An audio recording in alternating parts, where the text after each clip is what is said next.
안녕하세요. 교육학 강사 홍의일입니다. 반갑습니다. 여기 대부분 올해 시험을 봤다기보다 이제 처음 시작하시는 분들이신가요? 한번 제가 알아보기 위해서 시작하시는 분, 그러면 한번 했던 분, 네, 알겠습니다. 먼저 여러분들한테 좀 충격적인 말씀을 하나 드린다면, 이번에 며칠 전에 시험 봤던 거 있죠. 이 시험 봤던 것들 제가 면밀하게 살펴보고 다른 사람의 반응도 보고 여기저기 정보도 얻어보고 그랬더니 제일 잘 맞은 사람이 15점 맞았을 것 같아요. 제일 잘 맞은 사람이. 그 이상 15점 이상을 맞았을 것이다. 이건 채점 결과를 보고 말씀드리는 건 아니고 채점을 정상적으로 했을 때, 만약에 채점을 하는데 막 후하게 했다 그러면 이야기가 좀 다르겠지만 정상적으로 했을 때 15점. 그러면 교육학 공부를 기본적으로 작년에 기본적으로 해온 사람들은 올해죠, 올해 해온 사람들은 어느 정도 맞았을 것이냐, 한 13점 정도 맞았을 거예요. 13점. 조금 운이 좋은 사람은 14점, 그렇지 않은 사람은 12점, 13점. 제일 잘 맞은 사람이 15점.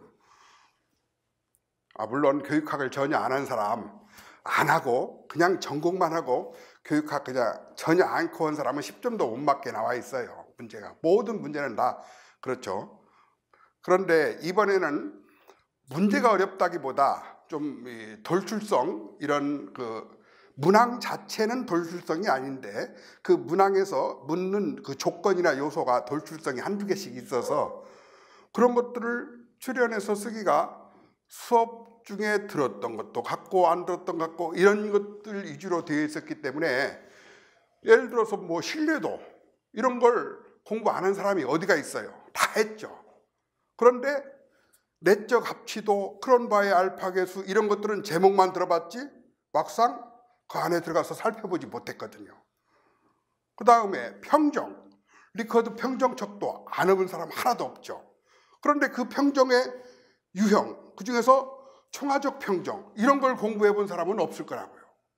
거기 전공, 교육학이 아니라 통계평가를 전공으로 한 사람은 했겠죠. 그렇지 않은 사람은, 그냥 보통 한 사람들은, 학원에서 공부한 사람들은 그런 것들까지 이렇게 해보지 않았을 거예요.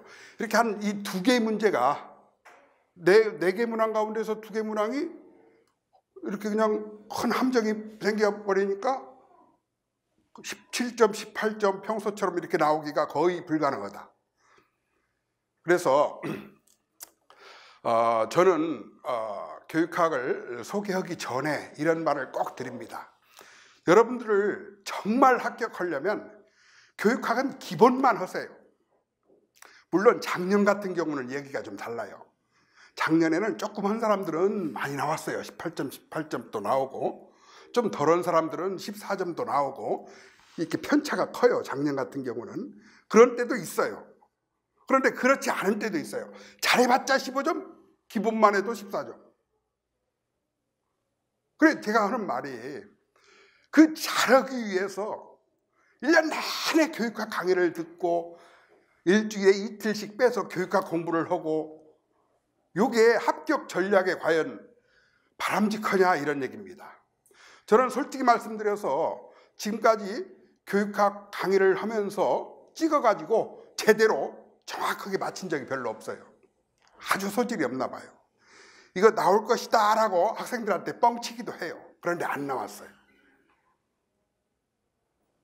그래서 결론이 그럽니다. 누구도 예상은 못 하는 겁니다. 예상한다는 건 해서 어쩌다 나오는 건 운이고, 또 시험 보고 나면 모든 선생님들이 이번 내가 강의한 데서 다 나왔다 이렇게 말을 합니다. 사실 나왔어요. 그분들이 1년 내내 강의하면서 거기서 안 나오면 그게 말이 됩니까? 1년 내내. 그런데 여러분들은 1년 내내 교육학만 할 수는 없는 거죠. 이렇게 두꺼운 책 상학원에서 안 나오면 말이 됩니까? 그런데 그 책을 어떻게 다 공부합니까? 그렇게 해서 나왔는데 15점 맞는다. 자, 그래서 교육학은 기본만 하세요. 그러면 기본하고 놀랄 소리가 아니에요. 그 노력을 거기에서 전략되는 노력을 전공에서 하면 전공에서 5점, 10점이 뛰어요. 그 시간만큼 노력만큼 더 하면, 물론 교육학과 전공은 서로 시너지 이렇게 상호작용하는 부분도 좀 있어요. 특히 유아교육 같은 것은 크게 작용을 해요. 교육학을 잘하면 유아교육도 유아교육 하는데 굉장히 큰 도움이 돼요. 수학이나 이런 쪽에서는 크게 도움이 안 되는데 유아교육이나 이런 체육 같은 데서는 도움이 많이 됩니다. 보통 많이 되는 게 아니라 거의 유아교육의 한 50%는 교육학을 공부함으로써 훨씬 더 잘할 수 있는 영역이 생겨요. 그러기는 하지만 그래도 그 공부를 그쪽에서 하는 것도 괜찮아요. 그렇다면 교육학은 기본만 해라. 교육학 강사가 교육학을 기본만 하라라고 이야기하기가 쉽지가 않아요. 왜? 원래 이 교육학이 객관식 시험이었는데 제가 맨 처음에 교육학 강의를 시작할 때에는 교육학 비중이 전공 비중보다 더 컸어요.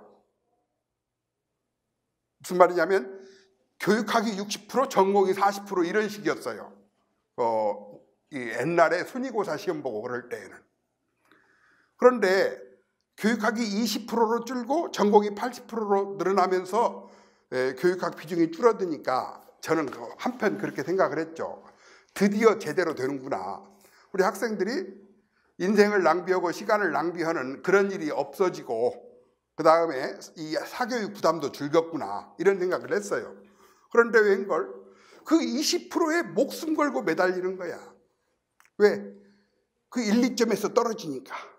합격이 1점에서 합격이 좌우가 되니까 안 매달릴 수가 없는 게 그 시험의 생리예요. 시험의 생리 자체가 그래요. 그것이 오래되다 보니까 정부에서도 알고 교육학계에서도 알아요. 우리 쓰잘데없는 걸 가지고 너무나 많이 낭비를 하는구나. 그래서 학생들에게 학습 부담도 줄이고 서교육 부담을 줄이기 위해서 그렇다면 논술 시험 하나로만 나가자. 이렇게 바뀐 거예요. 그렇게 바꿔놓고 보니까 또 몇 가지 문제가 생기는 거야. 변별력이 없다, 신뢰 타당성이 없다 이런 문제가 생기는 거야. 그래놓고 문제를 하나만 내자 이렇게 해놓고 하나 내놓고 여기 문항을 이렇게 만들어 놓으니까 사실은 네 문항 다섯 문항 주관식 논술이 아니라 주관식 설명 문항 4개로 나오는 거예요. 왜? 타당도를 높인다, 신뢰도를 높인다, 변별도를 높인다 이런 명분하에 이렇게 해놓으니까 또 학습자들은 객관식에서 주관식 논술 시험으로 바뀐 그 취지하고는 전혀 상관없이 1년 내내 교육학 때문에 오히려 더 많은 부담과 더 많은 어려움을 느끼는 거예요. 그래서 지금 일부에서는 교육학 시험을 논술로 유지하되 표준 목차제를 만들어야 된다라는 목소리가 강력하게 일어나고 있는데 아직 통하지를 않아요. 표준 목차제란 뭐냐? 교육학이 어디에서 나올지 모르니까 여러분들이 공부하는데 힘든 거예요. 어디에서 나올지 모르니까. 자, 교육학이라고 하는 하나의 과목을 가상해놓고 여기에 전체 목차를 발표하는 거야. 목차 자체를 발표하는 거야. 교육 철학에서는 이런 목차, 교육 사회학에서는 이런 목차가 있다. 그 내용은 여러분들이 찾아서 공부해라. 이렇게 표준 목차제를 만들어야만 학생들이 정말 학습 그 부담에서 탈피할 수가 있고 사교육의 부담을 줄일 수 있다. 이런 주장이 처음부터 나왔는데 아직 내키지를 않아요. 그런데 한 4, 5년 뒤에는 반드시 반영이 될 테지만 여러분들하고는 상관이 없고 여러분들은 아직 불행한 시대에 살고 있어요. 이 불행한 시대에서 교육학 학습 전략을 연구해서는 안 돼요. 임용시험 학습 전략을 연구해야 돼요. 임용시험 자체를 합격하려고 해야지 교육학을 합격하려고 했다가는 어떡할 거야. 제가 교육학 강사다 보니까 우리 학생들이 교육학 공부를 얼마나 많이 하는지 제가 알아요. 왜 그렇게 많이 하냐면 그건 여러분들이 원해서가 아니라 공급자가 원해서 그래요. 공급자가 원해서. 사실 노량진뿐만이 아니라 이 임용시험계의 교육학 공급자가 과잉입니다. 그 과잉 공급자들이 경쟁적으로 많은 학생들이 교육학 공부를 하게끔 하기 위해서 여러 가지 동기를 만들어내고 그 다음에 강요를 하고 여러분들이 모르는 트릭을 쓰고 그래요. 그러다 보니까 여러분들이 거기에 파묻혀서 교육학 공부에 열심히 따라요. 이거 지금 교육학 이 공부를 많이 하면 학문적으로 성숙하고 교육의 자질도 올라갈 거 아니냐. 그것하고 상관이 없어요. 그게 시험 보는 문제지. 여러분들이 교육적 자질을 높이기 위해서 여기서 공부한다. 이것하고는 전혀 상관이 없어요. 이만큼도 관련이 없어요. 여기서 교육학 공부 잘하면 나중에 교사가 되어서 자질이 높아질 것이다. 이런 강의 들을 때는 그런 생각도 해요. 그런 착각도. 야, 내가 몰랐던 거 저런 거 있구나. 내가 현장에 가면 잘 써먹어야겠지. 시험 보고 그 다음날 다 잊어버립니다. 다음날. 아니, 그러면 다행이게 그 강의 들은 다음날 바로 다 사죠. 그것도 교사의 자질하고 전혀 상관이 없어요. 그러면 여러분들은 교육학 학습 전략을 짜지 말고 뭐다? 교원 임용시험 합격 전략을 짜야 되는데 지금 제가 일부러 자료 같은 걸 많이 준비 안 합니다. 여러분들이 그 자료의 트릭에 빠지니까. 물론 더 큰 이유는 제가 게을러서 그런 것도 있겠지만은 자료의 트릭에 빠져요. 자, 2015년도 이런 문제 나왔어. 뭐가 얼마나 나왔어. 이거 그 자료에서 우리가 앞으로를 예상할 수 있는 어떤 일반성을 얼마나 많이 뽑아낼 수 있느냐. 그렇지 않아요. 개체수도 적을 뿐 아니라 또 해마다 출제하는 사람들의 그 집단도 달라지고 성향도 달라지기 때문에 미리 예상할 수 있을 만한 그런 그 데이터가 아직은 없습니다. 그래, 그 자료에서 입각해서 한다기보다 일반적인 원칙을 따르고 그냥 삶의 지혜로서 어떤 판단을 해봐야 돼요. 지금 보면 어떤 때는 실제 나온 점수가 가장 높은 점수, 합격자 점수를 놓고 보면 17점, 18, 17점일 때도 있지만 13점, 14점일 때도 있었어요. 자, 보면 올해 시험 본 거 제일 잘 맞은 사람이 15점이다. 그러면 합격자 점수는 14점이나 될 거예요.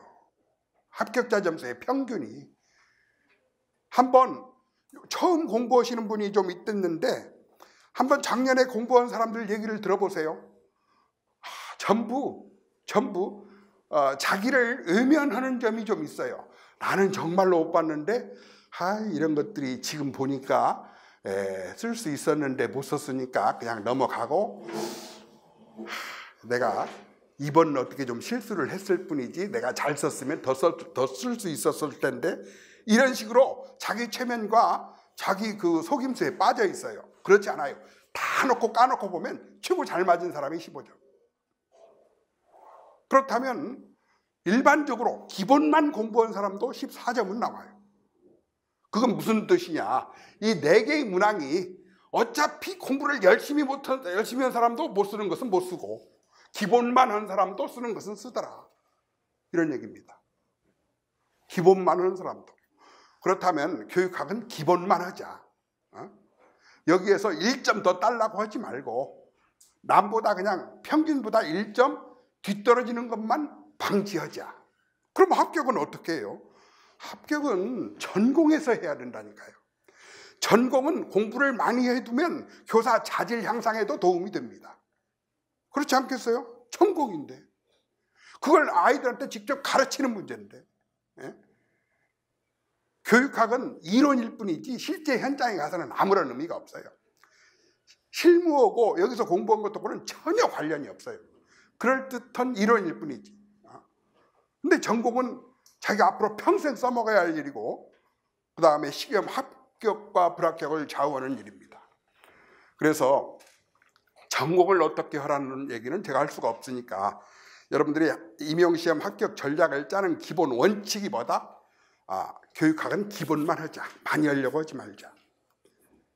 이런 얘기입니다. 그러면 기본을 하는데 여러분들이 그 공급자에 의해서 조종되지 말고 스스로 자기 주체적으로 판단을 하고, 작년에 한번 공부했던 사람들한테 한번 진솔하게 상의를 해보세요.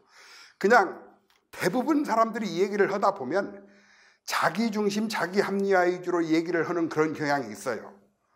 그런 것들을 떠나서 진솔하게 정말로 교육학은 어느 정도 하는 것이 좋겠는가. 그렇다면 기본적으로 하는 것은 제가 생각하기에 이겁니다. 한번 어떤 교육학 교재든지 비슷합니다. 그런데 대부분의 교육학 교재가 상하로 이렇게, 선생님들 교재가 상하로 이렇게 되어 있어요. 대부분. 한 권으로는 볼륨이 너무나 많아요. 근데 이렇게 상하로 만들어지기까지에는 어떤 배경이 있느냐면, 시험 한 번 나올 때마다 볼륨이 커져요. 시험을 한 번씩 치를 때마다 볼륨이 커져. 왜? 우리 학습자들은 이 책에는 있는데 이 책에는 없네? 그러면 없는 책을 가지고 공부한다는 것이 굉장히 불안합니다. 사실은 그 반대가 돼요. 이 책에는 있는데 이 책에는 없네? 여기에는 쓰잘데없는 것이 있는가 보다. 이렇게 생각하는 것도 방법이에요. 여기는 쓰잘데없는 것이 있는가 보다. 왜? 이것도 책인데 나름대로 연구해서 만들었을 텐데 굳이 않는 것은 필요 없어서 않는 것도 있겠지. 물론 그렇지 않을 수도 있겠습니다만 그렇게 생각해 볼 수 있는 방법도 있어요. 그래서 볼륨이 이렇게 엄청나게 커진 책들을 가지고 지금 사람들이 전부 공부를 하고 있는데, 어쨌든지 2달이든 넉 달이든 이걸 가지고 한 번 강의를 들어보는 것은 필요합니다. 딱 한 번. 한 번 듣는 동안은 복습도 해야 돼요. 한 번 듣는 동안은. 가령 강의만 듣고 되는 게 아니라, 가령 내가 1, 2월 달에 기본 이론을 듣겠다. 그러면 1, 2월 달에 기본 이론 강의 듣고 하루 정도 더 시간을 내서 교육학 공부로 복습을 해야 돼요. 그 다음부터는 시험 보기 전까지 전공만 하세요. 전공만. 그리고 이제 방학 때나 아니면 11월 달이나 12월 달이나 둘 중에 하나 선택해가지고 그때 가서 이렇게 모의고사나 예상 문제나 이런 강의가 하나 있을 거 아니에요. 그때 가서 한번 들으세요. 그래 기본은 되는 거예요. 기본. 그러지 않고 나는 월요일 날 화요일 날은 교육학 하는 날로 정해놓고 1년 내내 한 선생님을 선택해서 기본 이론, 심화 이론, 그 다음에 문제풀이, 예상 문제, 동영 문제 해야겠다. 이렇게 해서 월요일 날 화요일 날 그 스터디도 하고, 그러면 다른 사람보다 전공할 수 있는 시간이 줄어들죠. 그러면 이렇게 한 사람이 그냥 기본만 한 사람보다 점수를 많이 맞아야 1점 더 맞아요. 그런데 전공을 더 하면 5점 더 맞아요. 누가 합격하겠어요? 그래서 지금 교육학 강의를 들으러 오신 분들한테 참 엉뚱한 얘기를 하는 것 자체가 좀 이상하긴 하지만, 그래도 저는 여러분들의 합격 전략을 위해서 말씀을 드리는 겁니다. 합격을 위해서, 합격. 임용시험의 합격을 위해서. 자, 진실로 저는 제 딸도 임용시험 봐서 지금 교사를 하고 있어요. 제 딸한테도 그랬어요. 전공만 해라. 교육학 한 번 강의 듣고 3학년 때 들었대요. 3학년 때. 한 번 듣고 그러면 나중에 시험 보기 전에 모의고사, 이렇게 모의고사반 있으면 그런 거 하나 한번 들어보고 그냥 전공만 해라. 재수도 않고 한 번에 합격해서 지금 교사하고 있어요. 그리고 12월 22일 날 시집 간대요. 내 휴대폰에 친구들한테 보내는 저기 그 웹 청첩장 그거 있어요. 그래서 아는 사람한테 너 전화번호 몇이야? 카톡으로 보내주면 거기 가야 돼 말해야 돼 고민 많이 하겠죠. 그러니까 제가 제 딸한테 했던 말을 여러분들한테 똑같이 하는 겁니다. 그 방법이 틀렸으면 제 딸한테도 틀린 것이고 여러분들한테도 틀린 것이고, 그 방법이 맞았으면 어디에서나 맞은 거예요. 그냥 그 참고로 알아듣고 다른 선생님이 또 하는 말씀 들어보고 판단해야겠다. 물론 그래야겠죠. 그런데 월요일날 화요일날은 교육학만 해라 1년 내내. 이건 절대 아닙니다. 어떤 경우든 아니에요. 그 증거가 이번 시험 최고 점수가 15점이다. 기본만 해도 13점, 14점은 맞는다. 그게 증거예요. 물론 기본도 안 하면 안 됩니다. 10점이 안 나와요. 기본도 안 하면. 그 기본이라는 게 뭐냐면 교육학을 하면서 항상 했던 거. 자, 뭐가 나왔어?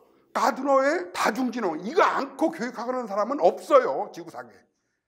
기본적으로 타일러, 경험, 기회, 목적, 기회의 원리, 목표의 원리, 만족의 원리 이거 아는 사람은 없어요. 교육학을 하면서 구구단 같은 거야. 기본을 하면서 가장 구구단 같은 거야. 그 다음에 척도도 해요. 그런데 평정척도에 총합평정척도 여기까지 신뢰도 그 다음에 여기 변혁적 지도성 해요. 그런데 이런 변혁적 지도성 같은 것들은 한 사람 있고 안 한 사람이 있어요. 분명히. 그래서 여기에서 차이가 나면 좀 날 거야. 이건 다 아무도 못. 이거 뭐냐면 이 신뢰도 문제나 여기 그 척도 문제는 대부분이 못 썼을 것이고, 그 다음에 변혁적 지도성은 좀 강의를 누구 걸 어떻게 들었느냐에 따라서 좀 달라요. 그러니까 변혁적 지도성은 뭔 문제냐면 교환적 지도성과 변혁적 지도성의 차이를 저는 항상 이렇게 설명합니다. 교환적 지도성은 여러분들이 취직하면 사장님한테 말 잘 듣죠. 왜? 월급 주니까.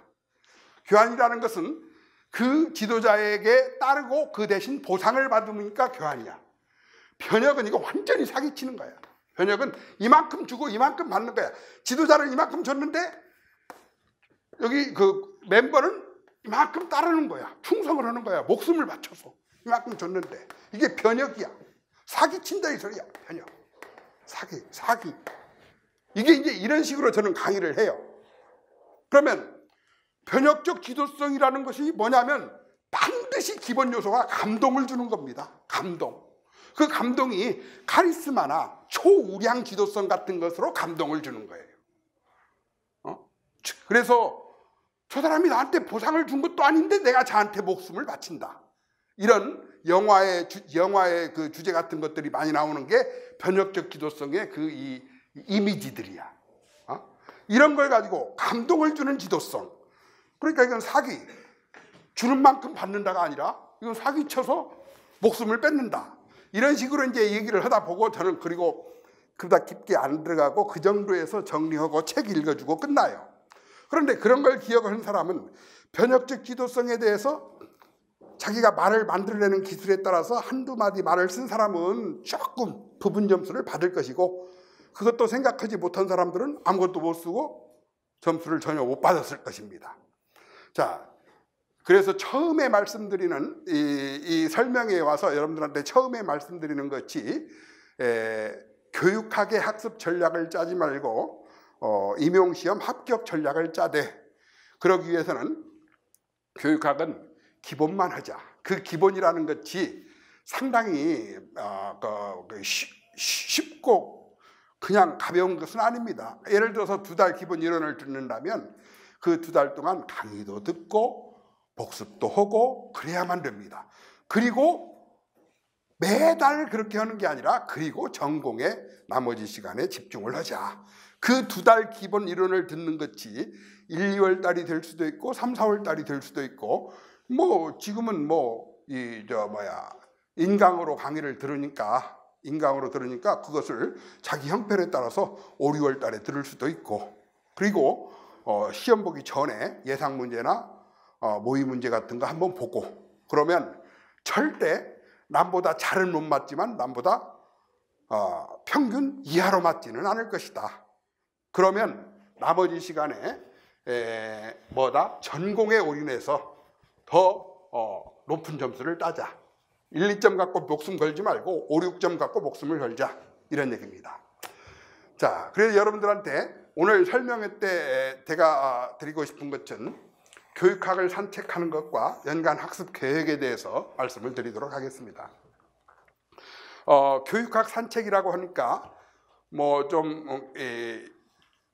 좀 경박하게 들리기는 하는데, 우리가 말하는 교육학이라는 과목은 없어요. 대학에서 교육학이라는 과목이 있었어요? 여러분들이 임용시험 보려고 노량진에 와서 서점에 가서 보니까 교육학이라는 책이 있지. 대학에서 사범대에서 이런 데서 공부하면서 교육학이라는 과목 책 봤어요? 없어요. 그런 건 없죠. 교육학이라는 학문에는 있어도 교육학이라는 과목은 없습니다. 그런데 지금 말하는 교육학, 교원 임용시험에서 말하는 교육학을 말하는 겁니다. 이것은 뭐냐면 현실적으로 대한민국의 학교 교육의 이론과 실무를 뒷받침하기 위해서 이렇게 모여진 그런 이론과 실무에 관한 지식과 이런 이 기술 이런 것들을 모아놓고 우리가 교육학이라고 그렇게 부릅니다. 자, 그러면 그 실제 대상이 뭐냐면 대한민국의 학교 교육을 위해서입니다. 뭐 자식 교육 아니면 교도소의 이런 교화 교육 이런 게 아니라 대한민국의 학교 교육을 위해서. 자, 그러면 대한민국의 학교 교육을 위해서 있는 교육학은 어떻게 구성되어 있는가를 지금 보도록 합시다. 그런 가정하에 있는 겁니다. 일반적으로 초월적인 교육 이걸 말하는 건 아니에요. 대한민국의 학교 교육을 위한 교육학의 그 범위, 구조 이걸 한번 보자 이겁니다. 제가 학교 다닐 때 한 35년 되었어요. 학교 다닐 때 교육 행정 시간에 첫 시간에 선생님이 여기다가 뭐라고 5글자를 쓰더니 외우래요. 그 뭐냐면 개조지 조통. 이걸 외우랴. 말도 좀 상스럽고 그렇잖아요. 그게 나중에 봤더니 그게 무슨 말이냐. 개조지 조통이 뭐냐. 계획, 조직, 지시, 조정, 통제의 두 문자 딴말이다. 행정이라고 하는 것은 바로 무언가를 계획하고 인적, 물적 자원을 조직해서 지시, 명령하고 조정하고 최종적으로 평가, 통제하는 것이 행정 과정이다. 모든 행정 과정은 이것을 세분화시키거나 혹은 이걸 디테일하게 하는 것이다. 이제 이렇게 얘기를 시작하더라고요. 이것을 오늘말로 말하면 뭐냐면 다시 말하면 이겁니다. 이 교육이라고 하는 것도 하나의 일련의 인간의 활동이에요. 그 활동을 위해서 개인적으로 하는 것이 활동이 아니라 집단이 혹은 어떤 조직이 하는 활동입니다. 현재 대한민국이 하는 교육 이걸 생각하는 겁니다.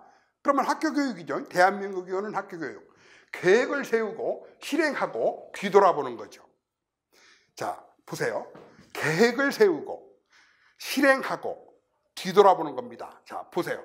교육이라고 하는 것을 계획을 세우고 실행하고 뒤돌아보는 겁니다.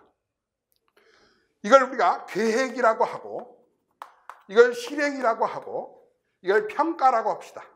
평가. 이것을 우리가 행정이라고 하는 것의 기본으로 봅니다. 모든 조직의 활동의 시작과 끝으로 보는 거예요. 이걸.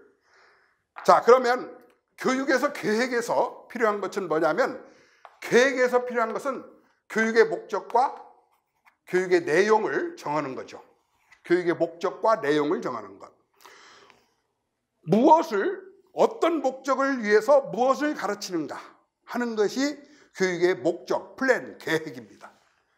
자, 실행은 효율성, 어떻게든지 효율, 능률, 적게 투자하고 많이 뽑아먹는 실행을 한다는 거죠. 경제성의 원리, 효과를 높이는 거죠. 효과. 그리고 가능한 한 능률을 높이는 거예요. 여기가 효과라면 이쪽이 경제성이고 이쪽이 효과성이죠. 이것이 실행입니다. 실행. 평가라는 것은 뒤돌아보는 겁니다. 뒤돌아보는 것. 그래서 개선하는 거죠. 개선하는 것. 뒤돌아봐서 개선하고 개량하고 더 잘하기 위해서. 그리고 자, 이것을 사회 체제에서 볼 때는 여기를 산출이라고도 볼 수 있어요. 즉 교육이라고 하는 것을 해놓고 했던 목적을 달성하는 것. 그것이 인적 인력을 양성하는 거라면 양성한 결과를 배출하는 것. 선발이라면 선발을 하는 것. 이런 것들이 이제 이 평가의 한 내용에 들어가겠죠. 자, 그러면 자 보세요. 이와 같이 교육의 목적과 내용을 파악하기 위해서는 어떤 교육학의 이론과 기술이 필요한가? 교육의 목적을 정하는 학문이 철학입니다. 교육의 내용을 정하는 학문이 사회학이에요. 그래서 교육 철학과 교육 사회학이라는 것이 있는 겁니다. 자, 보세요. 교육의 목적은 철학적 고찰이 있어야겠죠. 교육의 내용은 뭐야? 내용. 사회문화의 내용을 여러분 교육의 내용으로 보는 거죠. 뭐 인문과학, 사회과학 이런 것들, 이게 교육의 내용 아니에요? 여러분들이 수학 전공하는 사람, 화학 전공하는 사람, 가정학 전공하는 사람, 혹은 체육 전공하는 사람, 이런 것들이 있을 거 아니에요. 바로 사회학을 통해서 그 내용을 우리가 어떤 내용을 교육을 할 것인가에 대한 판단도 하고 비판도 하고 그러는 겁니다. 그러다 보니까 여러분 지금 삼강오륜이라는 것이 조선시대 500년 동안 교육의 내용이었어요. 그런데 어느 날 하루아침에 사라져버렸어. 과연 삼강오륜이 올바른 교육의 내용이 되는가? 삼강오륜이 가르칠 만한 가치가 있는가? 이것을 되돌아보는 순간 5분도 안 지나서 이건 아니다. 이건 아니다.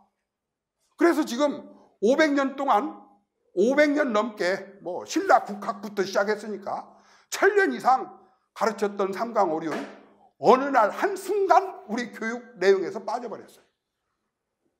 그냥 눈 녹듯이 언제 있었느냐 듯이 빠져버렸어. 사라져버렸어요. 왜? 한번 되돌아봤거든. 어떻게? 교육 사회학적으로 정의, 평등 이런 가치관에 입각해서 돌아봤더니 이건 아니다. 가르쳐야 할 내용이 아니다. 이건 100% 뭐다? 신분질서를 위한 이데올로기였다. 신분질서를 위한 이데올로기였다. 그 순간 교육의 내용에서 빠져서 지금은 찾아볼 수가 없어요. 그런데 아직도 우리에게 아름다운 미덕 삼강오륜이 있었는데 그게 어느 날 없어져서 서운해하는 그런 사람들이 있습니다. 그 신분질서를 위한 이데올로기에 매달려서 그런 것들이 지금 사회학입니다. 그래서 여러분 교육 철학에서는 교육사를 포함하고 있어요. 교육 철학에서는 교육의 목적, 가치 이런 것들을 공부하고 교육 사회학에서는 우리가 사회학적으로 어떤 것들이 우리가 사회학적으로 판단하고 받아들이는데 기준이 될 것인가 하는 것들을 공부하는 겁니다. 그 다음에 여기는 효율성과 능률을 위한 것이랬죠. 다시 말해서 교육하는 방법, 교육의 방법입니다. 즉 교수 방법론이죠. 방법론. 그 교수 방법을 위해서는 뭐가 꼭 필요하냐면 두 가지가 꼭 필요한데 하나는 교육 심리학이고 하나는 교육공학입니다. 즉 어떻게 가르칠 것이냐, 효과적이고 능률적으로 가르치기 위해서 필요한 기초학문이 뭐다? 교육심리학과 교육공학입니다.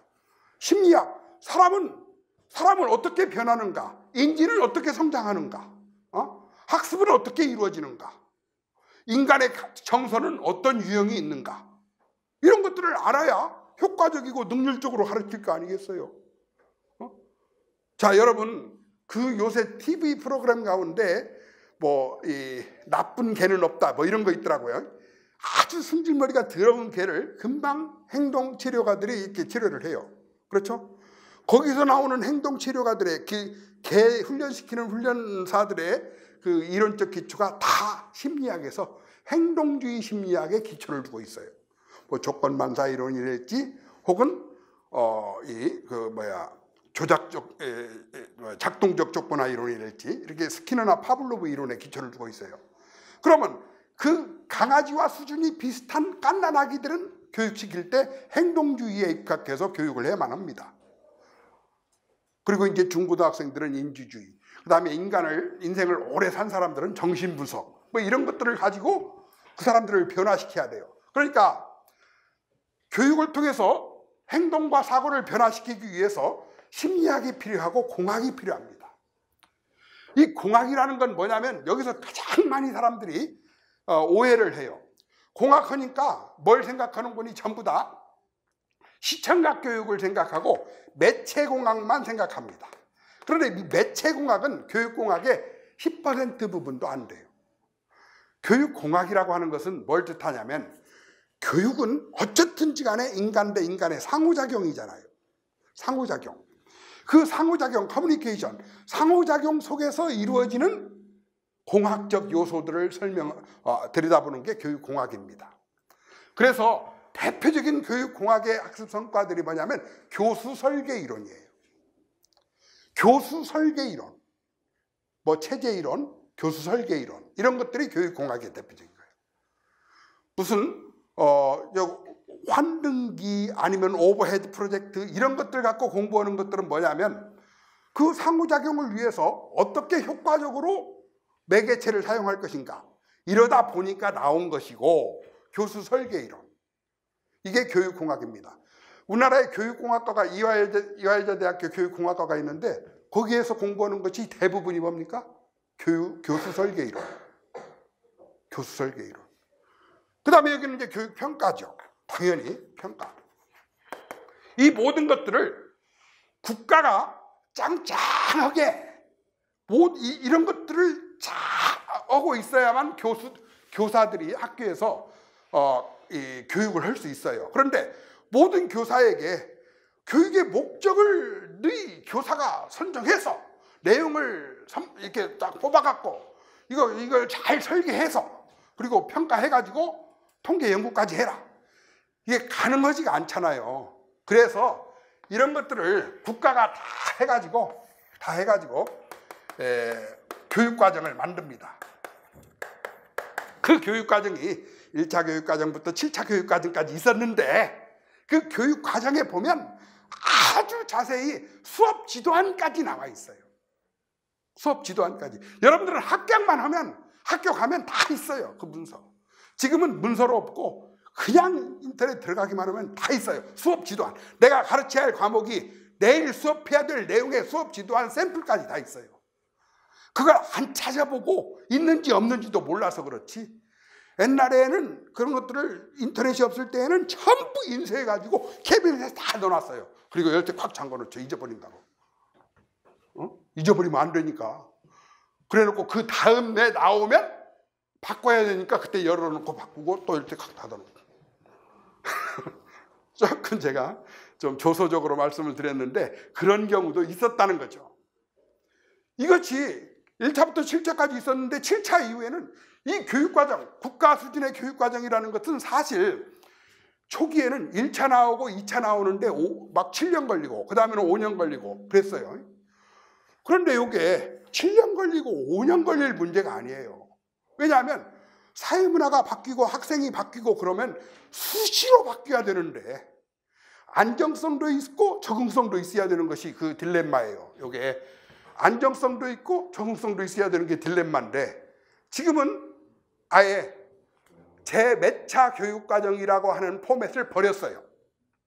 아예 2013 교육과정, 2005년 15 교육과정 이런 식으로 해서 전체 교육과정 중에서 국가 교육과정 중에서 일부만 개선해도 2016 교육과정 이런데 지금 현재 여러분들이 학교 실무에서 하고 있는 것은 2015 교육과정이에요. 아마 올해쯤 해서 다시 나올 거예요. 2019 교육과정. 왜? 이제 막 변화하는 요소들이 너무 많다 보니까 7차 교육과정, 8차 교육과정 이렇게 한없이 갈 수가 없어요. 그래서 지금 7차 교육과정 이후에는 이런 말이 안 나와요. 8차 교육과정 이런 말이. 이것이 이제 국가가 이렇게 해놓은 거예요. 자, 여기까지가 교육입니다. 이 교육이라고 하는 것은 그래서 교육의 주체는 누구야? 교육은 뭐야? 가르치는 거야? 배우는 거야? 교육은 가르치는 일이야? 배우는 일이야? 가르치는 일이죠? 가르치는 일. 가르치는 일이야. 그래서 주체는 교사고 객체가 누굽니까? 객체가 학생이고 그리고 가르치고 배우는 내용이 매개체고 해서 교육의 3요소죠. 그렇죠? 교육의 3요소. 그래서 교육을 하는 것은 교사가 합니다. 이렇게 국가가 교육과정까지 만들어 놨지만 사실은 이걸 바탕으로 교사가 최종적으로 선택하고 판단해서 교육을 하는 겁니다. 이렇게 되어 있다고 해서 이걸 꼭 따라야 되는 것이 아니에요. 이런 것들은 어디까지나 기반이고 최종적으로 교사가 이걸 위해서 자기 책임하에 선택해서 판단해서 교육을 하는 거예요. 그렇죠? 그러면 학교가 교사가, 자, 그러니까 여기서는 말이 교사지 사실은 누가 있어요? 사실은 교육, 자치, 단체, 뭐 지원청, 교육청, 학교, 이런 것들이 다 이제 교육의 주체가 되는 거죠. 그렇죠? 딱 교사, 개인의 인격적 교사만 두고 말하는 게 아니라 그 교사들의 집합체인 학교, 그리고 교육지원청, 교육청, 우리나라는 교육자치제니까 이렇게 해서 교육을 하는데 이들이 교육을 잘 할 수 있도록 지원하는 일이 있습니다. 이런 교육을 잘 할 수 있도록 뭘 해야 됩니까? 학교 제도도 만들어줘야 되고 돈도 걷어서 예산도 만들어서 편성해서 줘야 되고 교사도 양성해서 배출해 줘야 되고 학교도 지어줘야 되고 이런 일이 필요하죠. 그 다음에 열심히 가르치는 선생님들한테는 보상도 해줘야 되고 이런 일이 필요하죠. 이런 걸 뭐라고 불러요? 이런 것들을 잘 할 수 있게 만드는 이걸 뭐라고 불러요? 이걸 교육행정이라고 해요. 행정이라는 것은 어떤 조직을 잘 관리하는 일인데 보통 행정은 법규상에 정해진 일을 수행할 수 있도록 하는 것이 행정이고 사조직 같은 데에서는 경영이라고 하고 공조직에서는 행정이라고 불러요. 이걸 다른 말로 뭐라고 그러는 거니? 장학이라고 합니다. 장학. 행정과 장학은 같은 말입니다, 여러분. 다른 말이 아니에요. 행정 이꼬르 장학이야. 여러분 서점에 가서 장학론 책 펴보고 교육행정 책 펴보고 목차 보세요. 99%가 똑같아요. 보는 관점이 약간 차이가 있어. 행정은 행정학의 관점에서, 장학은 조금 더 융통성 있는 그런 이론적 이런 관점에서 이렇게 보는 차이가 있을 뿐이지. 그래서 장학이라고 하는 것은 뭐냐면 잘 가르치게 하는 일, 행정도 잘 가르치게 하는 일. 그 행정이 뭐가 있습니까? 인사도 있고 재정도 있고 이런 것들이 평정도 있고 이런 것들이 법규도 있고 이런 것들이 다 행정이다 이겁니다. 행정. 그 행정의 핵심이 장학이다. 이런 얘기죠. 장학. 그래서 장학의 주체는 누구야? 자, 보세요. 자, 그러면 여기 교육은 가르치는 일이야. 교육의 주체는 교사야. 객체가 학생이고. 그러면 장학은 잘 가르치게 하는 일이야. 장학의 주체가 누구야? 장학의 주체는 잘 모르겠고, 그죠? 솔직히 말해서 잘 모르겠죠? 객체가 누구야? 객체가 교사입니다. 학교, 교육, 조직, 교사. 그러면 여기는 교육학이 아니에요, 여러분. 여러분 딱 까놓고 말해서 여러분들은 교육학을 공부하는 게 아니라 교육학과 교육행정학을 공부하는 거예요. 여러분들의 시험 과목이 교육학 앤드 교육행정학이라고 해야 맞아요. 교육행정학은 교육학이 아니야. 교육학은 잘 가르치는 거, 이거는 잘 가르치게 하는 일인데. 그래서 이제 엄격하게 따지면 그렇다는 것이고, 그렇다고 앞으로 나는 교육학 시험 본 됐으니까 교육행정은 안 할 것이다. 여기서 나오면 내가 소송할 것이다. 이렇게 할 거 없고, 이제 교육학 책 속에 여기 들어있어요, 다. 자, 그래서 장학의 객체는 교사고, 장학의 주체는 뭡니까? 장학 담당자. 장학 담당자가 누가 됩니까? 무슨 이 교사에게 입자 봤을 때는 선배 교사가 장학 담당자가 될 수도 있고, 교장 교감이 장학 담당자가 될 수 있고, 같은 동료들끼리 서로 장학 담당자가 될 수도 있고, 장학 그 다음에 교육장, 교육감, 국가 이런 데가 다, 아니면 교육개발원의 그 연구사들, 장학사들, 장학관들 이런 사람들이 장학 주체가 되는 거죠. 그러니까 동료 장학은 뭐다? 서로 주체와 객체를 중복하고 있는 게 동료 장학이에요. 그죠? 일반적인 약식 장학은 뭐다? 그래도 학교니까 교장, 교감이 교사에게 간단하게 수업 참관하고 지도 조언하는 게 약식 장학이다. 그 장학의 이론과 모형과 이런 것들이 있죠. 여러분 시험이 여기에서 25% 정도 나옵니다. 여기에서 항상. 네 문항 중에서 한 문항은 반드시 여기서 나와요. 여기서 그 중에 가장 항상 나올 것으로 예상되는 부분이 장학이죠. 근데 이번처럼 변혁적 지도성 이렇게 나와버리면 조금 이해가 되는 겁니다. 지도성 문제도 여기에 해당하는 거죠. 지도성 문제도. 자, 그래서 우리가 교육학을 산책을 해보니까 여러분들이 보세요. 지금 학교에서 공부했던 교육학의 여러 과목들이 있었을 거야. 뭐 학교마다 다 틀려요. 학교마다 교육 심리학, 어떤 학교는 교육 철학 앤드 교육사를 공부를 같이 한 데가 있고 어떤 데는 따로 한 데가 있고 아예 그런 것은 없는 학교도 있어요. 왜 없느냐? 그 학교에 그 전문 교수님이 안 계셔서 그냥 그 교육사, 교육철학 같은 건 않고 교육 심리학도 하고 교육공학도 하고 뭐 어떤 데는 교육공학이라고 하고 어떤 데는 교수 방법론이라고도 하고 어떤 데는 교수학습 이론이라고도 하고 막 그 제목도 다르고 책 제목도 다르고 과목도 다르고 뒤죽박죽이에요. 왜? 보세요. 그 형편이 딱 정해놓고 할 형편이 아니잖아요. 그렇죠? 딱 정해놓고 할 형편이 아니야. 이런 교육을 위해서 뒷받침해주는 학문도 또 많이 있어요. 예를 들어서 통계학 같은 것은 평가, 연구, 교육 연구와 평가를 위해서 통계학 같은 건 또 굉장히 중요합니다. 보세요.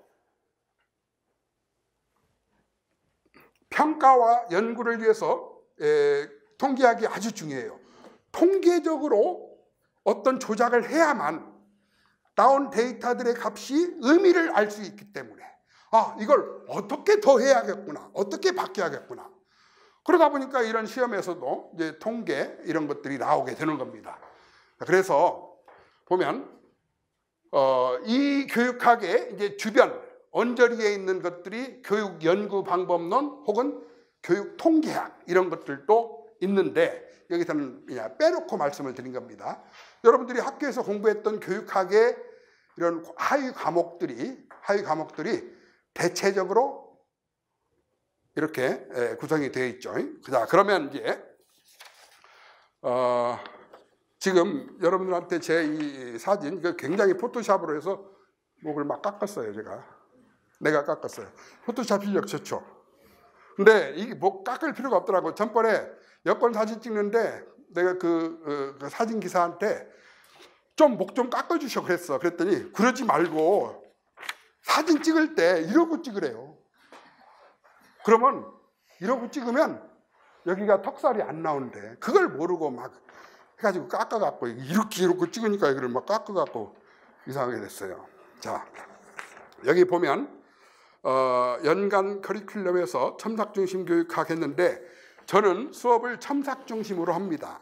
그런데 첨삭은 주로 7, 8, 9, 10 이렇게 하고 첨삭을 어떻게 하느냐면 일주일에 강의를 저는 한 번만 해요. 한 번을 하는데 일단 여러분들한테 문제를 출제합니다. 출제한 문제를 제가 가지고 와서 출제를 해요. 그리고 여러분들이 그걸 갖고 가서 집에 가서 작성을 해가지고 저한테 메일로 보내주면 내가 집에 그 동영상 그 편집기가 있어요. 거기에서 사진은 안 나오고 그냥 목소리하고 그 판서만 올라와서 제가 여러분들을 첨삭해서 그걸 동영상으로 즉각 득습 카라 시스템이라고 있어요. 만들어서 바로 메일로 답장을 보냅니다. 그러니까 전부 개별 첨삭이 되는 거죠. 그랬기 때문에 저는 첨삭 중심이라고 했는데 문제는 1, 2월 달에는 기출문제 분석을 하고 이제 첨삭은 여러분들이 답안을 보내주는 사람만 하는데 거의 보내지를 않더라고.